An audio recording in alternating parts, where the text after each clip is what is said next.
Oke, rekan-rekan, jadi kali ini saya membahas ya tentang printer ini khusus buat rekan-rekan sekalian yang sudah bertanya-tanya di dalam grup kita ataupun melalui Japri. Jadi saya akan kupas ya basic dari cara merawat printer laserjet ini, laserjet warna tentunya ya. Jadi biar kalian mengerti basicnya cara merawat dari printer laser jet warna dari brand HP ataupun brand lainnya. Jadi hampir semua sama. Jadi kalian saksikan secara utuh video ini biar kalian tidak bingung. Oke? Assalamualaikum warahmatullahi wabarakatuh. Kembali lagi bersama saya. Jadi kali ini saya akan membahas tentang printer warna ya, laser jet warna. Jadi saya ingin menjelaskan ya, sebenarnya printer ini basic ya. Jadi ini hampir sama dengan mesin fotokopi. Jadi kenapa saya menggambarkan ibarat mesin fotokopi satu warna? Karena saya memang basicnya itu dari mesin fotokopi. Jadi saya mengerti mesin laserjet itu dari kebiasaan saya maintenance mesin fotokopi. Makanya saya eh, apa ya menyederhanakan mesin ini seperti mesin fotokopi. Cuman mesin ini ya yang membedakan dari mesin fotokopi yang biasanya saya pakai yang satu warna itu jumlah cartridge-nya ya. Jadi jumlah cartridge-nya ini yang membedakan gitu. Jadi kalau misalkan kita ada punya treble, jadi mesin ini itu sama dengan mesin fotokopi satu warna ya. Cuman membedakan ini kan empat warna. Jadi kita istilahnya disederhanakan aja. Jadi misalkan kalau ada warna lain yang bermasalah, jadi kita mesti lihat di situ hasil cetaknya itu dominan warna apa yang bermasalah. Contoh ada garis hitam, berarti itu ketrik hitam. Atau misalkan ada belang kuning, ya, ada belang kuning, berarti ketrik kuning yang kita perhatikan, gitu. Atau misalkan hasil cetaknya kotor, ya, kotor. Itu juga kita perlu perhatikan antara ketrik-ketrik ini itu ada punya yang namanya blade, wiper blade. Jadi wiper blade itu tugasnya untuk membersihkan hasil cetak ya. Jadi yang menempel pada drum ya dan dilanjutkan ke ITB yang tidak digunakan atau yang tidak dipakai itu nanti sama wiper blade-nya akan dihapus dan masuk pembuangan. Jadi seperti itu. Makanya kalau ada hasilnya kotor itu yang dicek. Misalkan kalau setiap warna ini wipernya aman, dalam arti nggak ada masalah, baru kita lihat yang bagian ITB. Jadi ITB itu ada blade-nya, wipernya juga ada, sama seperti drum ini. Jadi kita lihat di situ di situ juga ada wipernya. Jadi biasanya di situ juga kalau hasil cetak kotor di situ juga ada bermasalah. Jadi kalau wiper yang ada di Ketrik ini pembuangannya langsung masuk ke pembuangan Ketrik. Tapi kalau yang di ITB itu pembuangannya ada di tabung ini. Jadi nanti di dalam sini itu ada seperti kotak juga ya. Sama seperti ini, pembuangan juga ada di dalam sini. Cuman kalau sudah penuh maka nanti ada sejenis apa ya? Per. Per itu dia muter. Nah, dia itu yang membuat sampah-sampah toner yang di sini itu masuk ke dalam botol limbah ini. Jadi biasanya itu kotornya itu warna hitamnya karena sudah penggabungan dari keempat warna ini. Makanya di sini biasa kotornya warna hitam. Jadi kalau misalkan hasil cetak kita kotor, warnanya hitam, ya kita cek pertama di ketrik. Ketrik sini kita perhatikan drumnya, kita perhatikan wiper blade-nya, kita perhatikan PCR-nya, roll PCR. Terus kalau ini sudah aman, baru kita masuk ke blade yang ada pada ITB ini. Jadi seperti itu. Ada beberapa kasus, jadi mesin ini kan rekondisi. Jadi Ya namanya rekondisi kan sudah pernah bekas pakai. Apalagi kalau kita pakainya itu buat produksi juga, makanya istilahnya ya spare partnya juga bakal sama kayak motor ada ausnya. Jadi ada kalanya di sini ya seperti beberapa kasus dari yang ada di grup ya, mungkin rekan-rekan yang di grup itu pernah mengajukan pertanyaan di dalam grup dan saya menjawabnya itu waktu itu.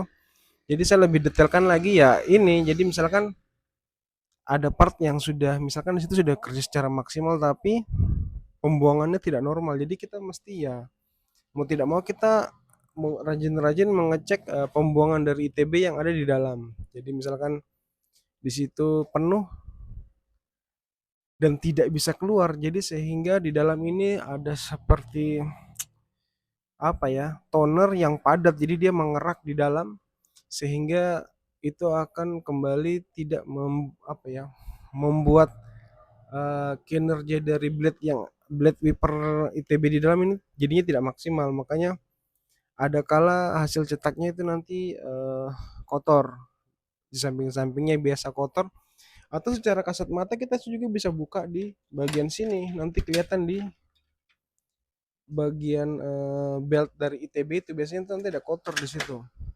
Nah kalau misalkan sudah kotor di sini terus di hasil cetaknya juga kotor, ya berarti kita harus bersihkan.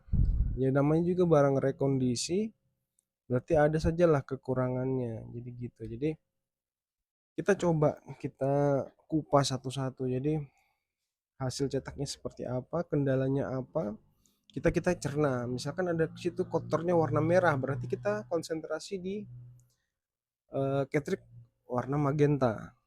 Atau misalkan ada warna biru, kita fokus di ketrik warna biru. Jadi seperti itu. Misalkan nih, ada beberapa kasus yang mana warna ngeblok. Jadi warna dari salah satu ketrik itu ngeblok. Jadi biasanya itu ada di PCR. Jadi kembali lagi kita mesti ngecek ya. Jadi di drum, kalau drum aman berarti ada di PCR. Kalau eh, apa istilahnya ada warna-warna belang apa begitu itu biasanya di PCR sih. Karena beberapa kasus itu pernah kita kita bahas juga di grup mungkin sekitar 4 bulan lalu itu ada kuning juga seperti itu setelah diganti PCR baru itu aman. Jadi ada kalanya juga mungkin dari rekan-rekan mungkin pernah membersihkan PCR mungkin dengan cairan atau mungkin pernah dengan sunpoly itu juga bisa menyebabkan PCR itu jadi apa ya sama warna itu jadi lengket gitu kan. PCR itu kan seperti dia membalikan arus ya dari drum. Jadi itu yang membuat ada beberapa bagian eh, kayak huruf-huruf gitu yang nempel di drum itu nanti sama PCR itu yang membentuk teks-teks. Jadi arus dari laser bawah ini tembak ke drum, nanti arus dari PCR itu yang membalik. Jadi kalau PCR itu bermasalah berarti dia akan ngeblok semua. Jadi arus listriknya jadi jelek yang membuat drum itu dia tidak tidak maksimal. Makanya langsung hasil nyetaknya ya seperti itu. Jadi mungkin apa ya saya menjelaskan ya mungkin agak ribet lah tapi fungsi dari PCR tuh seperti itu, fungsi dari drum tuh seperti itu. Jadi drum itu nanti teks-teks yang kita ngeprint itu nanti ditembakkan sama laser ke drum. Nah, fungsinya PCR itu akan mengalihkan apa? Mengganti arus yang tadinya yang tidak terpakai itu nanti dia akan rontok dan disapu sama cleaning blade. Mungkin seperti itu. Oke, mungkin itu sedikit penjelasan tentang printer laser jet warna. Sebenarnya mau itu mereknya Brother, mau itu mereknya Canon ataupun mungkin Xerox, itu basicnya sama. Basicnya sama. Jadi istilahnya teknologi laser itu ya seperti ini. Jadi nggak ada bedanya. Paling yang membedakan antara mungkin kalau yang ini Xerox ya, Xerox atau Fujifilm yang baru itu, atau sama mungkin Konica Minolta, sama mungkin merek-merek lainnya seperti mungkin Ricoh, warna ya.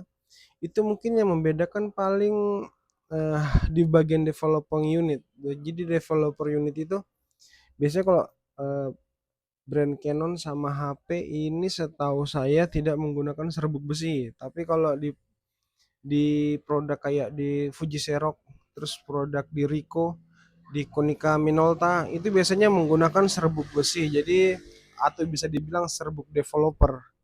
Jadi yang membedakan di situ. Nah, tentu ada perbedaan juga ada hasilnya. Jadi mungkin dari kalian-kalian yang mau meminang mesin seperti ini ya, memang mesin ini lebih simpel.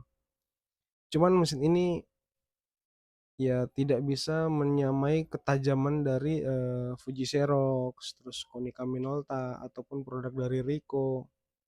Itu nggak bisa karena dia sistemnya lebih sederhana dibandingkan pada sistem yang digunakan pada produk-produk tadi kayak Xerox, Konica Minolta, apa Xerox, Konica Minolta dan Ricoh yang ada komponen tambahannya yaitu serbuk besi atau serbuk developer. Jadi kalau misalkan ada mungkin eh, pengguna-pengguna Xerox atau user-user Xerox mengatakan bahwa printer ini bla bla bla bla, ya dimaklumi aja memang karena printer ini dia tidak menggunakan serbuk developer gitu. Di samping itu juga printer begini lebih murah ketimbang kita menggunakan beberapa printer tadi kayak Fuji Xerox, Fujifilm, terus Konica Minolta sama Ricoh atau mungkin Lexmark mungkin beda. Dari sisi operasionalnya jauh lebih murah ini. Ya dari mungkin harga tintanya, terus harga perawatan dan spare partnya itu jauh lebih murah ini. Bagaimana nggak murah? Kita temukan drum ini aja cuma 33.000 ya. Kalau kita bandingkan sama yang contohnya yang paling sering aja Fuji Xerox lah. Itu sudah berapa kali lipatnya. Jadi dari harga juga sudah kelihatan jauh ya, sudah ada perbedaannya jauh. Apalagi di hasilnya tentu ada harga, ada kualitas jadi seperti itu. Jadi kalau misalkan kita pemula menggunakan mesin seperti ini, belajar lah istilahnya, tidak ada masalah, nggak ada ruginya menggunakan mesin seperti ini.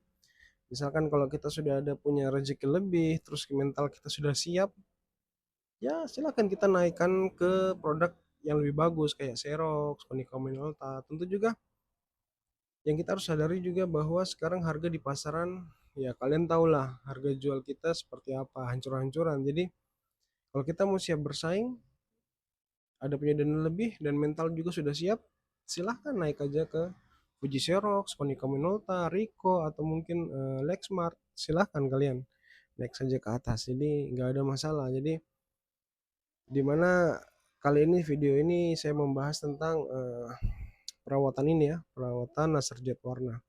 Mungkin bagi kalian yang mau bertanya-tanya atau mungkin mau bergabung di grup kita, silahkan nanti kalian hubungi nomor WA yang saya lampirkan di video ini. Mungkin ada punya masalah-masalah khusus, kita bisa saling berbagi informasi, bisa saling sama-sama istilahnya uh, bantu membantu ya. Oke, mungkin sedikit informasi yang dapat saya bagikan. Mudah-mudahan bermanfaat buat kita semua. Jangan lupa di-share ya ke lebih banyak lagi tempat biar bisa jauh lebih bermanfaat. Jika kalian ada punya pertanyaan, silahkan coret-coret di kolom komentar atau yang bersifat urgent bisa langsung japri. Oke, sampai jumpa di video lainnya. Wassalamualaikum warahmatullahi wabarakatuh.